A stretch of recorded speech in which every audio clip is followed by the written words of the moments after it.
Hey everyone, so this is really cool, really exciting. We finally get to talk about one of my favorite new modes in the Fancy Pants Adventures. And I posted a few videos of King of the Hill before, but now I get to really talk about it. It's something I'd say is pretty new for a 2D platformer, so I find it really interesting, and something that came out of just, as we were testing the game, especially when I was in Spain with over-the-top games.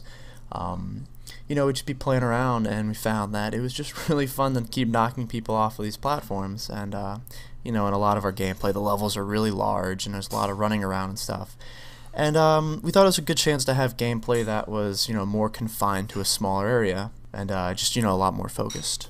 So let's just go ahead and jump into some gameplay here. You can see we're just playing 2-player, but it's 2 to 4. That's online and off, which is really awesome. So you can see right away by all this wall jumping and such going on that we're using all the moves from the story mode. It's not, a different engine for fighting.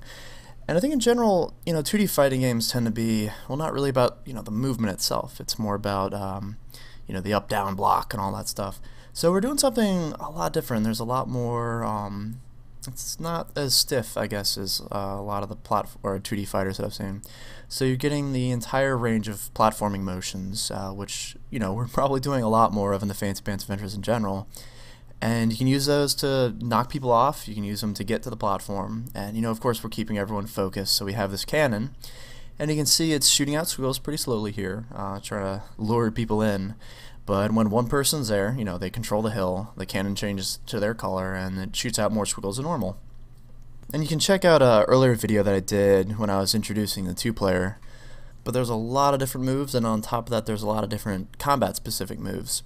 So you don't get the pencil in the beginning of the game, but in the Fancy Pants Adventures, in the 3rd adventure, later on in the game you'll learn the pencil. So aside from swimming, you have a whole nother set of moves to master.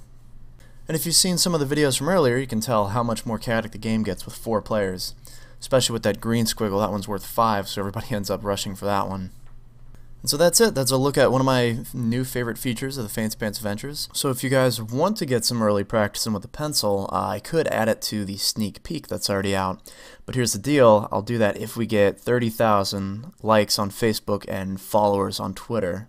And that's the Fancy Pants Adventures on Facebook and Run Fast Run Fancy on Twitter. So I'm going to keep posting really cool stuff to Facebook and Twitter. You guys just follow away and comment on it. That really helps. And if you guys can help me push those numbers, I'll go ahead and add that into the sneak peek. And that'll add a ton of gameplay to the sneak peek, and you guys can get swinging away.